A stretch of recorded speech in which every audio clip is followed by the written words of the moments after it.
fantastic performance that was. Now, just before you jump into any conclusion, that was not karate or kung fu. That was a traditional Vietnamese martial art technique called Bạch Mã at the Việt Vũ Đạo School.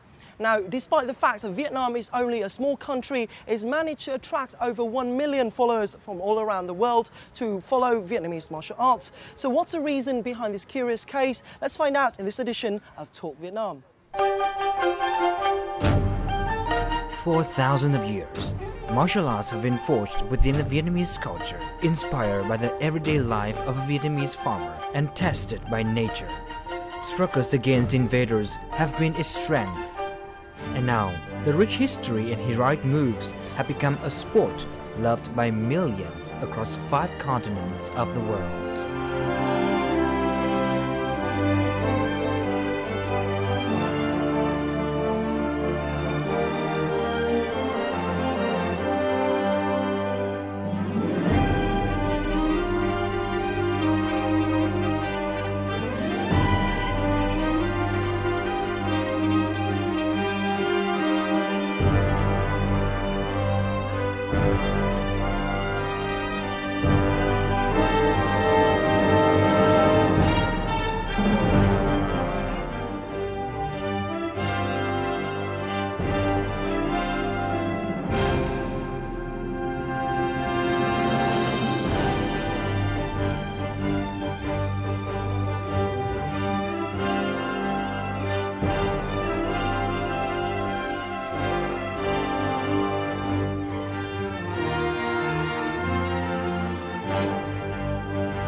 As you could see, traditional Vietnamese martial art fever has spread all around the world. But to make this happen, we must not forget the masters behind it.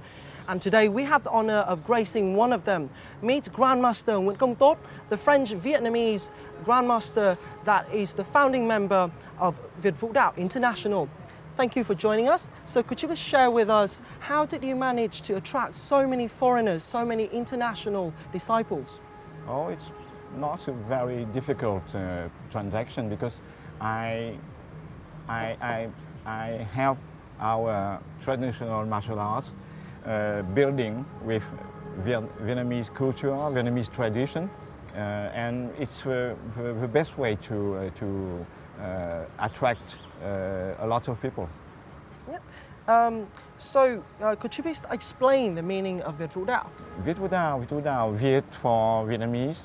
Vũ is an ancient naming of Võ meaning martial art, and Dao is the way we choose, the commitment to practice martial art. We use our traditions, like is the cult of ancestors, the great sense of family. It's the best way to bring our culture all around the world.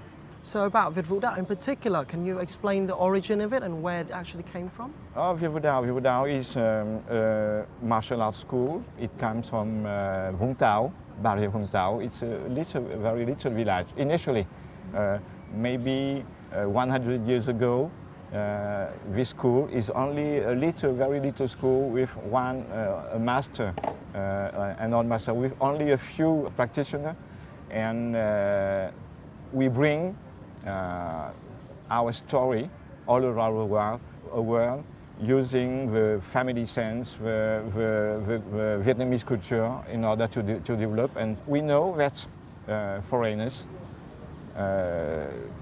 don't only choose sports to have a sport, but they want to discover something more.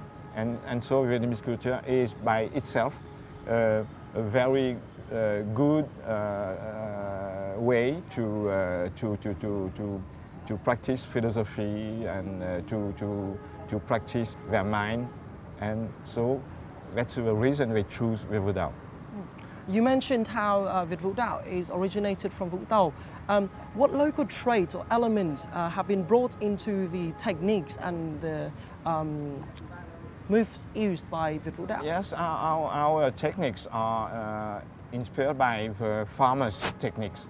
You know, in the rice field, they have to pick up the rice growing, and so they are in with a black trouser, and they are in white hair because of the sun, you know, and they have a black trouser because it's very dirty.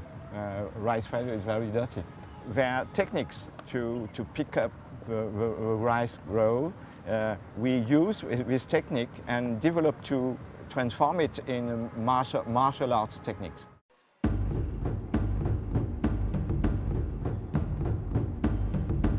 Born in 1954 in Saigon, Nguyen Công Tuất was a disciple of Master Ngot, who initiated him into the Vietnamese martial art techniques and its philosophical concepts. In 1963, his family moved to France and Tuất worked as a lawyer. After mastering many sects of traditional martial arts, in 1970, Tuất established a new sect, namely Viet Vũ Đạo, based on the techniques and principles of Vietnamese martial arts. Thanks to his contribution, Viet Vũ Đạo has become one of the 5 biggest sects of Vietnamese martial arts in the world, with around 3,000 practitioners in Europe alone.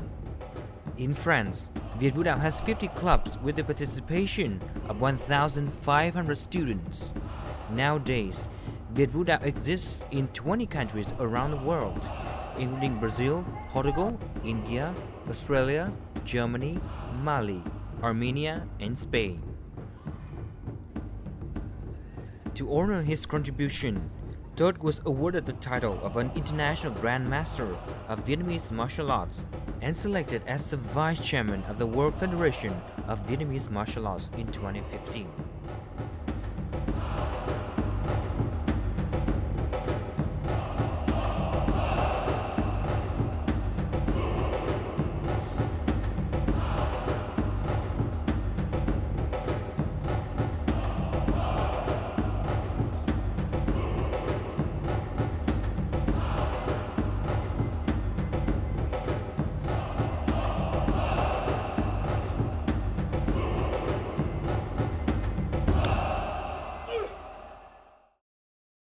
So can you tell us about your journey teaching traditional Vietnamese martial arts in Europe? How did it all begin? It was quite hard, you know. Compared to another people, European people, we are little, but we have a very big heart. And we are very confident regarding our culture. We know that our Vietnamese culture is something very strong, and European people do know that. And so these people choose Vietnamese martial arts because it's very different compared to judo, karate, because it's only a fighting discipline, you know. And Vietnamese martial art explain and remind for every people that before fighting we have to have a good thinking. When you fight someone, maybe you will kill him. Is it the price to pay only for a little difficulty? We have to think for what will happen, and you know it's a characteristic of Viet Vũ Đạo. So can you tell me more about the history of Viet Vũ Đạo International? How did it begin? It begins in France. It's about the beginning of 70s. We only have a little club, with some students. The year after, 2 of my students opened new clubs. One go to Germany, one go to Spain, and so on, you know. And so 10 years after, we have clubs in Germany, in Italy, in Spain, in Great Britain. So what part of the Vietnamese culture or history have your students learned through Viet Vũ Đạo? They have to learn about our old ancient history, Our students know all about Hai Bai Chung, about Thang Long, about the edification of Vietnamese country, because this part of our culture is very important as the techniques, you know. And so all of our professors, masters of Viet Vu Dao, are very informed about our history. And it's the best way. Thanks for joining our show. Your insights have really inspired me a lot as a young Vietnamese person. We hope to see you again soon in the future, and good luck with your future endeavours. I will be there. Thank you. So now that we've heard inspiring stories, time to meet the disciples of Grandmaster Tot.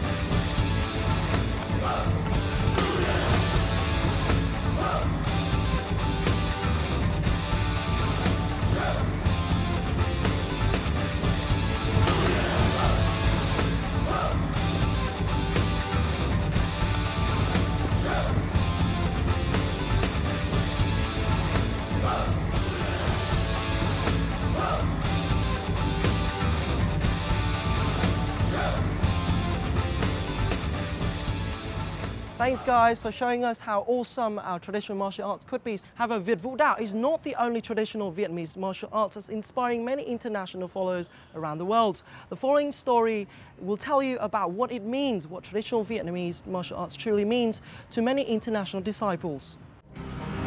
In the middle of August, hundreds of martial arts athletes from all over the world gather in Hanoi, in the most important event of the Vietnam traditional martial arts this year. The Vietnam Võ Cổ Truyền International Festival.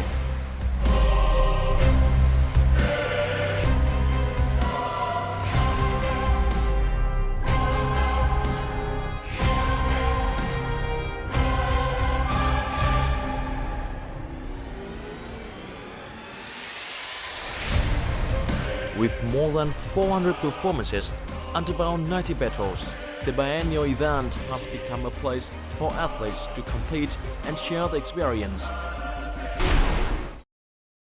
It's a really martial spirit. It's really great to see that there are so many different people and technicities, and it's really great to see that. It was very, very great to share this moment with Vietnam people and people who like martial art in the world. So for us, it's a very, very good experience, and it's a very, very motivation for us. The event also marked the establishment of the World Federation of Vietnamese Martial Arts, a body for those who love Vietnam's Võ Cổ Truyền. According to Chairman Hoàng Vĩnh Giang, the federation will serve as a foundation to further promote the values of Vietnamese martial arts. Ở nước ngoài cũng có những cái bài quyền, cũng có những cái phương pháp tập luyện mà ở trong nó không có đâu. Do vậy cho nên là ở khắp thế giới, nơi nào mà có võ Việt Nam được dạy bởi người Việt Nam hoặc là người nước ngoài được học từ những thầy Việt Nam, thì đấy là một cái cơ sở, đấy là những cái môi trường để chúng ta phát triển, nâng cao, và đồng thời có thể là từ đó lan tỏa đi những nước, những địa danh mà chưa có võ cổ truyền Việt Nam. Attending the event, athletes, referees and spectators vary in language and nationality, but they all share love for Vietnamese traditional martial arts. Valeria is currently a member of the Tinh Võ Đạo Martial Arts School in Russia. She and her younger brother Artem have learned Vietnamese martial arts from their father since they were children. Having lost their mother early, Valeria and Artem grew up with Vietnamese martial arts, which has become a part of their life.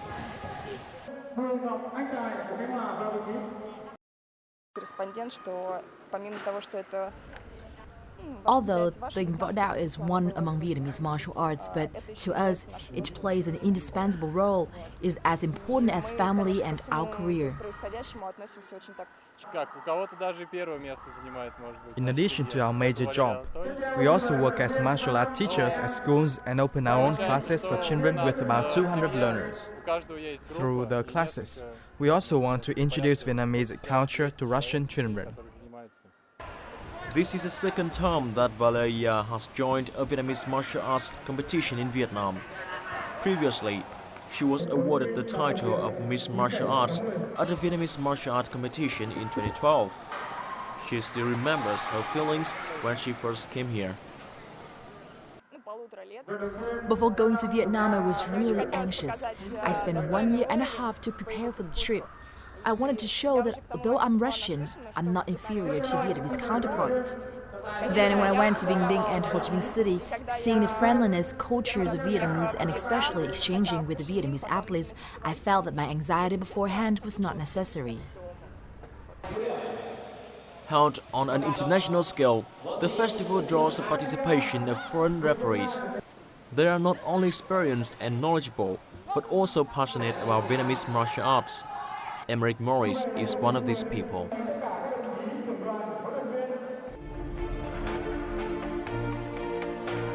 My name is Emerick Morris. I'm 23 years old now.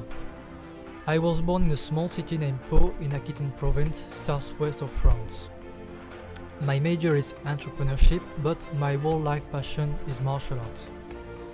At 14 years old, I came to know about Kung Fu Binh Dinh, a school of Vietnamese martial art set up by Master François Pavat Chang Tang in the 70s.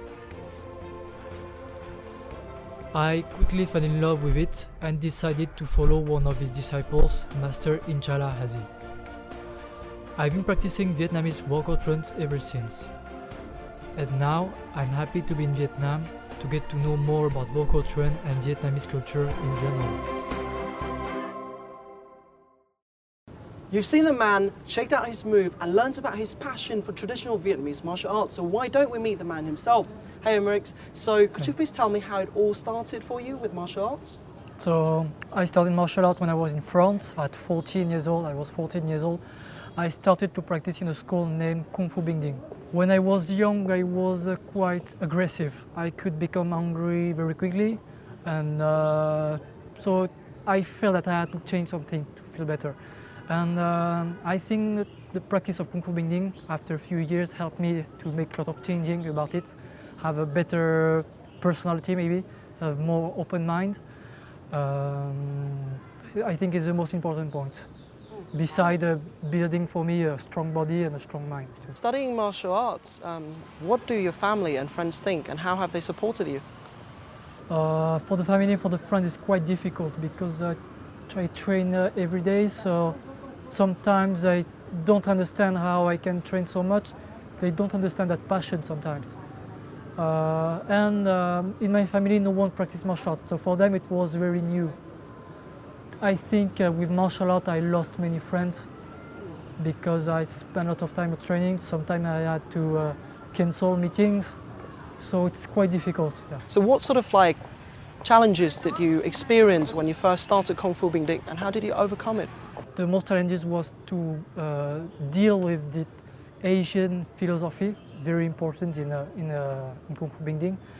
Work with the stances because I had to handle the stance during a long time. And the teacher was a really, really good teacher and always made us stay humble. I think it's the most important for him to stay humble. So a lot of kind of challenges. So patience is a virtue, right? I could only probably do 5 minutes. So how do you manage to do it? About the stance, it depends. Have many different ways to practice the stance. You can work with a very low stance and handle maybe 5 minutes. But after that, you can practice a lower stance, more free, so you can stay maybe more than 1 hour. My maximum was 1 hour. So what do you think about when you do all the stance? Difficult because have to think about nothing. Because when you work with the stance during a long time, it is the same if you are trying to meditate. Your brain works the same if you are meditating, so you really don't think about something special. Just try to handle the most time possible. So you can't really think about anything, you can't listen to music. So what's the secret behind this patience of martial arts? The secret, I think, first is the passion, because if we don't have the passion, we can't work correctly.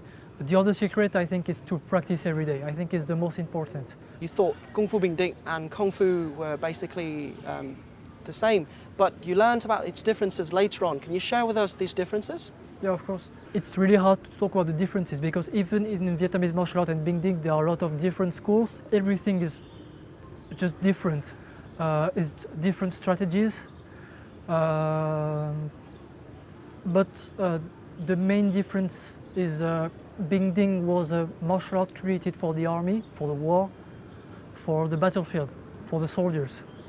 It has to be effective, it has to be learned quite quickly, and make also the soldiers have a good strength on the body. I think it's the main difference. So you mentioned earlier that the traditional Vietnamese martial arts actually benefit the people that are smaller. Can you explain how this works for Vietnamese martial arts called Bing Ding Kung Fu?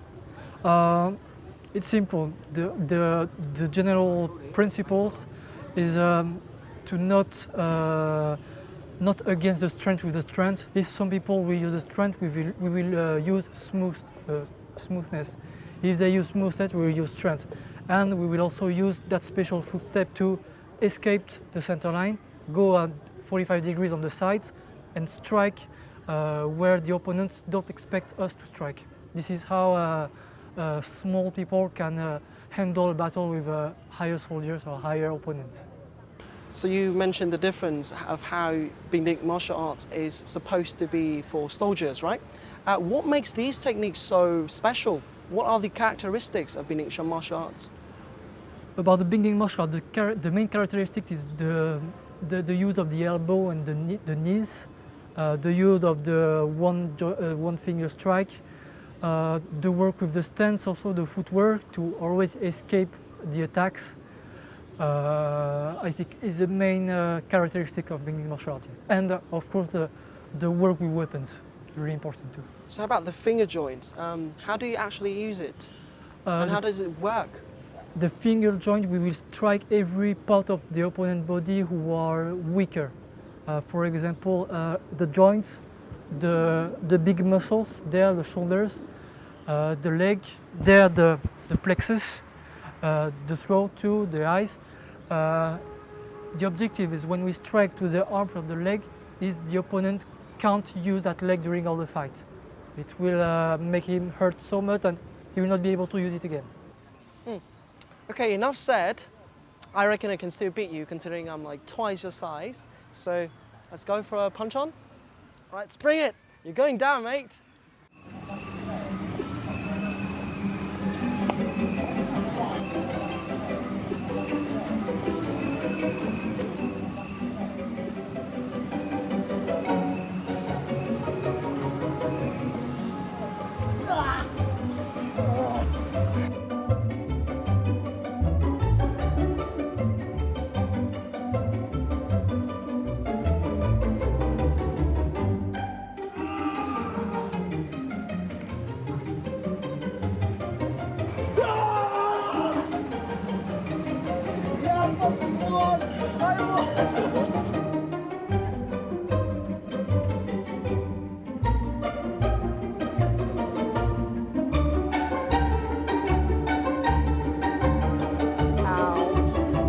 So now that you've seen me fail gloriously, you may want to see a bit more competition, and there's only one way to find out. Let's check out how the professionals actually do it.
So tell me, what triggered your curiosity about the history of Bình Định martial arts, and what did you find out?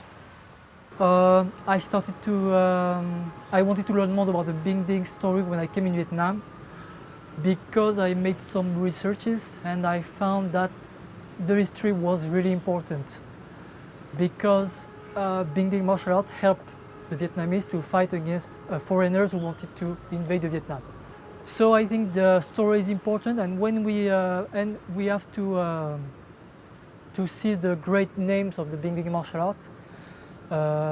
For example, the three Tyson brothers, the Quang Trung general, but also a lot of other generals like Lee Taito and others who are good generals and also good martial art practitioners. I think it's really important.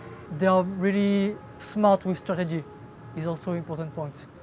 So for me, when I read all this story about these great people, I feel some kind of proudness because I practice Vietnamese martial arts. So you made 2 visits to Bình Định to learn about it. Can you explain what you found and what happened during these journeys, and why? Yeah, so I made just 2 trips in Bình Định, in Quy Nhơn City. The first was 3 days, the second was 5 days. What I learned, I visit many different schools in Bình Định. In Quy Nhơn, I visited the province team, so really high level of practicing. I visited the Long Phuoc Pagoda, it's very famous too, and I visit some little schools in Han Thai. And this is how I could become aware of the differences between Bình Định martial arts and Chinese martial arts. And it was really interesting to see how the province looks like too, because I think it's important to imagine how people trained before. We have to see how the province look like. And when we see the province, there are a lot of forests, a lot of mountains. So I think it played an important role of practicing.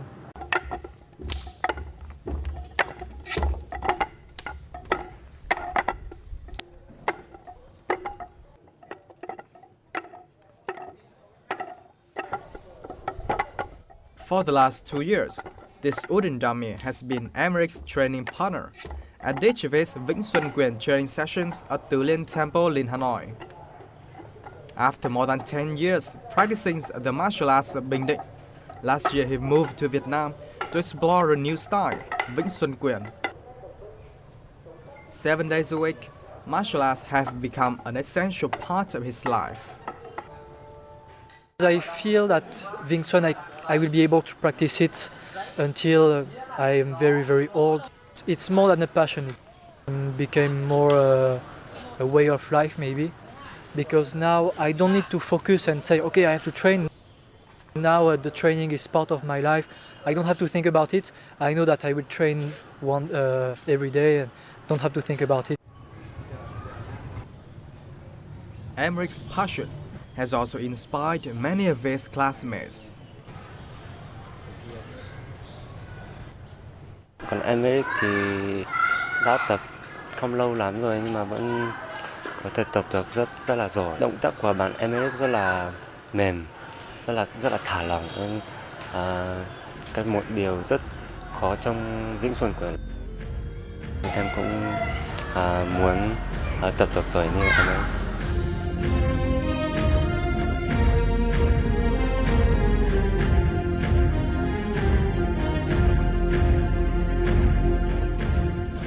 Emeric là một người rất có năng khiếu về võ, có sự đam mê và cái lòng quyết tâm để tập luyện những cái bài quyền khó và những cái động tác khó thì cũng cố gắng tập luyện để vượt qua được cái sự khó khăn. Mặc dù mình là thầy của Emeric nhưng mà mình thực sự là rất tôn trọng và các bạn tập đây cũng rất là ngưỡng mộ anh ta, cái sự đam mê võ thuật của anh ta.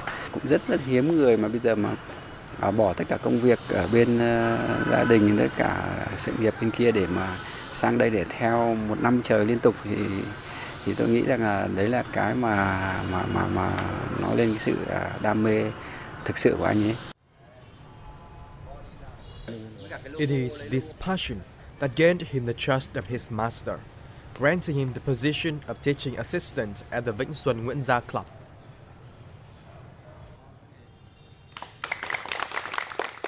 So having been in Vietnam for 1 year now, can you tell us more about what you're doing here, especially with Vĩnh Xuân School? Yeah, of course. So I started to practice Vĩnh Xuân 2 years ago. My first trip, I stayed 5 months in Vietnam. I practiced Vĩnh Xuân during 5 months. And I came back in Vietnam for Vĩnh Xuân too, for 1 year. Vĩnh Xuân is quite different from other martial arts schools. It's a Chinese school. It came in Vietnam in 1936. Taekwondo bring that school in Vietnam. It's really deep martial arts, really special. A lot of philosophy inside, and it requires a lot of softness in the muscles. It's really different from Binding because Binding will use more strength with the muscles. Vĩnh Xuân is maybe more smart, and so it will use the body structure and the softness in muscles. So you mentioned how you feel really proud now that you've learned about all this history and the martial arts behind it. Can you tell us more about how much you love traditional martial arts now and how it sort of influences your life values as well? Yeah, of course. For me it's really important because martial arts help about 3 important points. To have good health is important, the spiritual part is really important too, and of course the self-defense, because nothing is sure and we have to defend sometimes to get attacks. But I feel that people who learn Vietnamese martial arts should, they have a kind of mission, and this mission is to preserve these martial arts because it is really important in Vietnam history. We see today that most Vietnamese in Vietnam practice foreign martial arts like Taekwondo, like Karate, Judo and others, and sometimes they know nothing about their own martial art, and I think it's really sad because these martial arts are really interesting, really effective, and the history behind is really important. So you practice martial arts every day, right? Yeah. Isn't it supposed to be a violent or aggressive kind of sport? How do you keep the balance? When we practice, it's not the same if you practice a fight sport like boxing or something like that. It's really different because when you fight in Binding, it's not a game. You can use dangerous techniques, and you know that this technique is dangerous. So have to stay humble in your head. And we see that all people who practice martial arts, the people who don't stay humble, we see that they go out from the school very early in general. You talk about being humble. How do you sort of humble yourself down when you're in an aggressive situation? And can you share a story with us? Yeah, of course. So yes, I've been aggressed in Vietnam 2 years ago. And from what I learned about this aggression, the most important is to control the mind. And Binding have specific exercises for that. The exercises with breathing. And so when you do this, when you think about breathing, when you are in that kind of difficult situation, you can keep an open mind and open vision, so you can be more smart to defend yourself. You will not panic or you will not scare, you will think. It's the most important.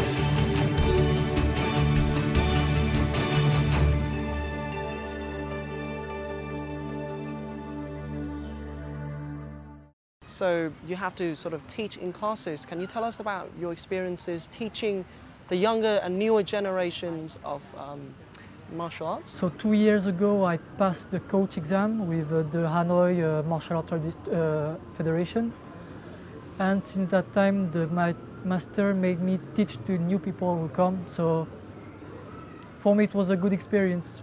About the techniques, it's really interesting because when you teach something, it makes you learn more about this thing. You see more about the details. Sometimes you miss some details, so it's really interesting here. I'm aware that you were chosen as a referee for this year's International Vietnamese Martial Arts Championship. Tell us more about this experience. It was an idea of my new master in Vietnam, Master Phi. I choose this to be international referee to know more about the different schools in the festival, because by being referee I can be very close to the practitioner, the masters and the fightings, because I see the fightings from very close distance. So I could learn even more about the different schools of martial arts, about all the provinces in Vietnam, and about how the foreigners like me from other countries practice martial arts. So what impact do you think these kinds of events will have on the international community and foreigners who study Vietnamese martial arts? I hope it will make the Vietnamese martial arts become more famous all around the world, and also help to preserve all the different traditional schools of Vietnamese martial arts. So why do you think traditional Vietnamese martial arts has become such a global phenomenon?